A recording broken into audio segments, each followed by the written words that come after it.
사측 휴업은 고정비 절감을 위한 긴급조치 노조 결국 인적 구조 조정 절차로 이어질 것. 두산중 10조 원 원전 수주 불발로 경영 악화.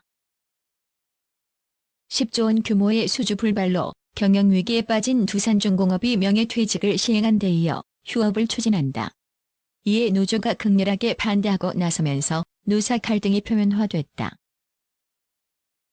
두산중공업 지회와 금속노조 경남지부는 12일 경남도청 앞에서 기자회견을 열고 경영위기에 따른 휴업 절차는 곧 인적 구조조정으로 이어질 수 있다면서 노사의 휴업 협의를 받아들일 수 없다고 밝혔다.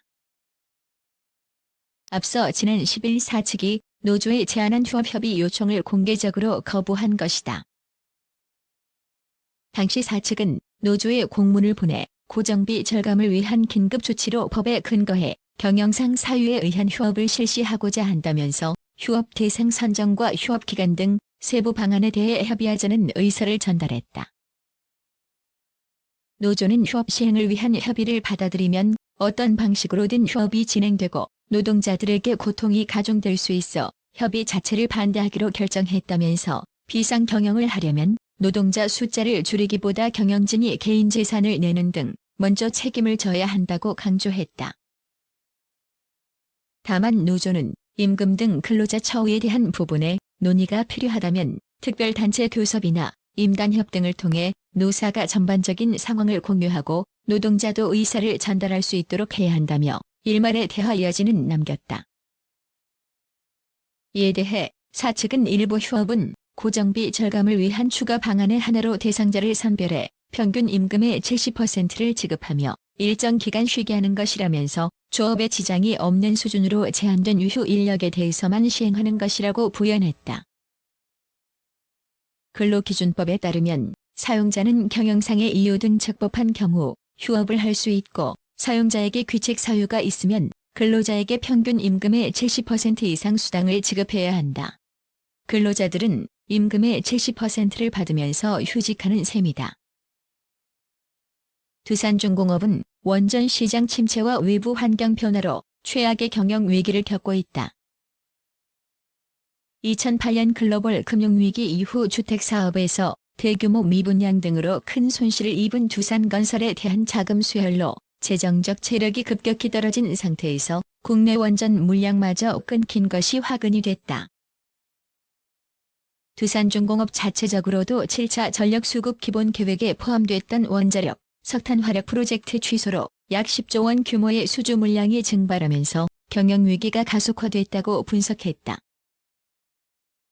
두산중공업의 현재 매출은 2012년 정점을 찍은 이후 50% 아래로 떨어졌고 현재 영업이익은 17% 수준에 불과하다. 최근 5년간 당기 순손실액도 1조 원을 넘어 영업활동만으로는 금융비용을 감당할 수 없는 수준이 됐다. 여기에 신용등급까지 하락하면서 부채 상환 압박을 받는 등 절체절명의 위기를 맞게 됐다. 두산중공업은 경영위기를 타개하고자 지난달 만 45세 이상 직원을 대상으로 명예퇴직 신청을 받았다. 전체 정규직 직원 6천여 명 가운데 2,600여 명이 대상이 됐다. 최근 명예퇴직 신청 마감 결과 신청자 수는 500여 명으로 집계된 것으로 전해졌다. 산업통상자원부는 코로나19 사태 극복을 위해 편성한 추가 경정 예산안에 두산중공업 퇴직자 지원안을 넣는 방안을 추진했다. 두산중공업 퇴직자를 고용하는 회사에 1년간 매달 250만 원씩 최대 3천만 원을 지원하는 내용이었다. 하지만 국회에 제출된 최종안에 빠지면서 결국 무산됐다. 발전용 대형 가스터빈 국산화, 그 서막을 열다. 우리나라 최초의 발전용 대형 가스터빈 독자 모델이 마침내 그 모습을 드러냈다. 두산중공업이 산업통상자원부, 한국에너지기술평가원의 지원을 받아 국책과제로 개발 중인 발전용 대형 가스터빈 초도품의 최종 조립 행사를 18일 창원 본사에서 개최한 것. 두산중공업에 따르면 현재 제조 공정률은 약 95% 수준으로 연내 사내 성능시험에 착수할 예정이다. 시험에 성공할 경우 우리나라는 미국, 독일, 일본, 이탈리아에 이어 발전용 대형 가스터빈 기술을 보유한 세계 5번째 국가가 된다. 두산중공업은 지난 2013년 정부가 추진한 한국형 표준 가스터빈 모델 개발 국책과제에 주도적으로 참여했다. 이는 그간 해외 제품에 의존했던 발전용 가스터빈의 국산화를 목표로 진행된 과제다. 사업 추진을 위해 정부가 약 600억 원을 투자했으며 두산중공업도 자체적으로 총 1조 원 규모의 연구개발비를 투자했다. 이번 국책과제에는 두산중공업과 함께 21개 국내 대학, 4개 정부 출연연, 13개 중소, 중견기업 및 발전사가 함께 참여해 산학연 협업을 통한 R&D의 성공 사례로 평가된다. 기계공학의 꽃발전용 가스터빈. 두산중공업이 개발한 DGT-6HS1 모델은 출력 270MW, 복합발전 효율 60% 이상의 대용량, 고효율 가스터빈이다. 총 부품 수만 4만여 개에 이르며 가스터빈 내부에 450개가 넘는 블레이드가 있다. 이 블레이드 한 개의 가격은 중형차 한 대와 맞먹는다. 가스 발전의 초미세먼지 배출은 석탄 발전의 1/8, 직접 배출되는 황산화물, 질소산화물 등의 대기오염 물질은 석탄 발전의 1월 3일 이하 수준으로 친환경 운전이 가능하다. 발전용 가스터빈은 기계공학의 꽃이라 불릴 정도로 여러 분야에서 고도의 기술력을 필요로 한다. 최신 가스터빈의 경우 핵심 기술은 1500도씨 이상의 가혹한 운전 조건에서 지속적으로 견디는 춘내열 합금 소재 기술, 복잡한 형상의 고온용 부품을 구현하는 정밀 주조 기술, 대량의 공기를 24대 1까지 압축하는 중류형 압축기 기술, 배출가스를 최소화하는 연소기 기술, 압축기, 연소기, 터빈의 핵심 구성품을 조합시키는 시스템 인테그레이션 기술 등이 조화된 최고 난이도의 기계기술 복합체다. 두산중공업기술연구원의 이종욱 박사는 발전용 가스터빈은 항공기 제트 엔진을 모태로 출발했으나 시장의 요구에 따라 급격한 기술 발전을 이뤄냈다며 1500도씨 이상 고온에서 안정성과 내구성을 보증하는 첨단 소재 기술과 같이 이번에 개발된 270MW 모델에 적용한 일부 기술은 항공용 제트 엔진의 기술력을 뛰어넘었다고 강조했다. 이번에 공개한 국책과제 모델은 서부 발전이 추진하고 있는 500MW급 김포열병합 발전의 공급, 오는 2023년부터 상업 운전에 돌입할 예정이다. 두산중공업은 이 모델 외에도 시장 변화를 선제적으로 반영, 최신 사양을 갖춘 380MW급 후속 모델과 신재생 발전의 단점인 가널성을 보완하기 위한 100MW급 중형 모델 개발도 함께 추진하고 있다. 국내 가스터빈, 전량 수입 의존에서 벗어난다. 현재 국내 발전소에서 운영되고 있는 가스터빈은 총 149기로 전량 해외 기업 제품이다. 가스터빈 구매 비용 약 8조 1천억 원, 유지보수 및 기타 부대 비용 약 4조 2천억 원 등 약 12조 3천억 원의 비용이 소요된다. 8차 전력수급 기본계획과 노후 복합 화력, 석탄 발전 리파워링을 고려하면 가스터빈이 필요한 신규 복합 화력은 2030년까지 약 18GW 규모로 건설될 전망이다. 이를 전량 국내산 가스터빈으로 공급할 경우 약 10조 원 규모의 수입 대체 효과가 기대된다. 여기에 유지보수, 부품 교체 등 서비스 사업과 해외 시장 진출까지 고려하면 그 파급 효과는 훨씬 커질 전망이다. 미국의 IHS 캠브리지 에너지 연구소에 따르면 전 세계적으로 2018에서 2028년 총 432GW의 가스 발전이 신규 설치될 것으로 예상된다.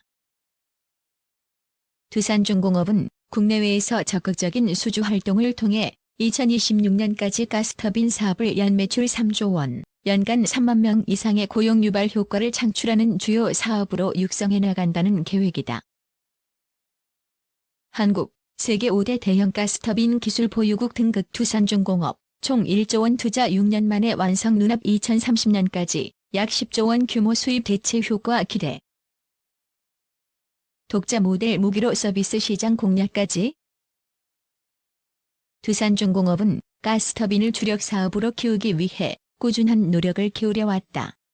창원 본사는 물론 미국 플로리다, 스위스 바덴의 발전용 대형 가스터빈 개발을 위한 별도의 R&D 센터를 설립했으며 1,000억 원 이상을 투자, 창원의 전격 부하 시험장을 준공했다. 이곳에서 3,000개 이상의 센서를 통해 가스터빈의 진동, 음력, 압력, 유체와 금속의 온도를 모니터링하는 등 종합적인 성능 시험을 진행할 수 있다. 두산중공업은 가스터빈 서비스 시장 공략도 선제적으로 준비 중이다. 가스터빈 제조사들은 기기 공급뿐만 아니라 공급 후 유지 보수, 부품 교체 등의 서비스 사업을 통해 지속적인 수익을 창출하고 있다. 두산중공업은 2017년 미국에서 가스터빈 핵심 부품에 대한 정비, 부품 교체, 성능 개선 등 서비스 사업을 운영하는 TTS를 인수한 바 있다. TTS는 현재 국내 상업 운전 중인 대부분의 가스터빈 모델에 서비스를 제공할 수 있는 기술력을 갖췄다는 평가다. 박지원 두산중공업 회장은 격변하는 시장 환경 속에서 사업 포트폴리오를 확대하고 다각화하는 노력을 펼쳐왔다며 오랜 노력 끝에 발전용 가스터빈을 개발, 중대한 하나의 결실을 맺게 됐다고 밝혔다. 아울러 박 회장은 이번 가스터빈 개발은 국내 230여 개 중소, 중견기업이 참여하는 산업 생태계 구축으로 이어진다는 점에서도 그 의미가 크다며 지속적인 변화와 혁신을 통해 타 분야에서도 의미 있는 성과를 내고 싶다고 포부를 전했다. 가스터빈 산업 해외 성공 사례는 두산중공업은 현재 개발 중인 초도품의 자체 성능 시험이 완료되면 김포열병합 발전소에서 실증을 수행할 예정으로 이를 위해 서부 발전거 주기기 계약을 앞두고 있다. 2021년 가스터빈 출하 및 설치, 시운전을 거쳐 2023년부터 상업 운전을 실시할 예정이다. 가스터빈 산업에 늦게 뛰어든 일본은 실중 사업을 활용해 단숨에 글로벌 플레이어로 도약한 바 있다. 일본 MHPS사는 최신 M501J 모델 개발 후 간사이 전력의 히메지 발전소에 6기까지 대량 공급을 하며 제품의 성능 및 품질을 조기에 안정화하고 이를 바탕으로 전 세계 시장에서 56기를 수주했다. 주도 개발한 최신 가스터빈으로 일본 내 가스터빈 산업을 구축했을 뿐만 아니라 글로벌 시장에서 지등 경쟁사를 단숨에 따라잡을 수 있었다. 미국의 지도 7FA 초기 모델을 국내 서인천, 신인천 복합 화력의 16기를 대량 공급했는데 이를 바탕으로 글로벌 시장에 진출해 900기 이상의 7FA 계열 가스터빈을 판매했다. 우리나라도 두산중공업이 230여 개 중소, 중견기업과 함께 개발 중인 후속 모델에 대해 대량 제작 기회가 조기 확보된다면 대한민국 가스터빈 산업이 글로벌 강자로 자리매김하는 초석이 될 수 있을 것으로 기대된다. 이를 위해 대규모 한국형 표준 복합 화력 실중 발전소라는 정부의 정책적인 배려가 9차 전력 수급 기본 계획에 반영되는 것이 중요하다는 게 두산중공업의 입장이다.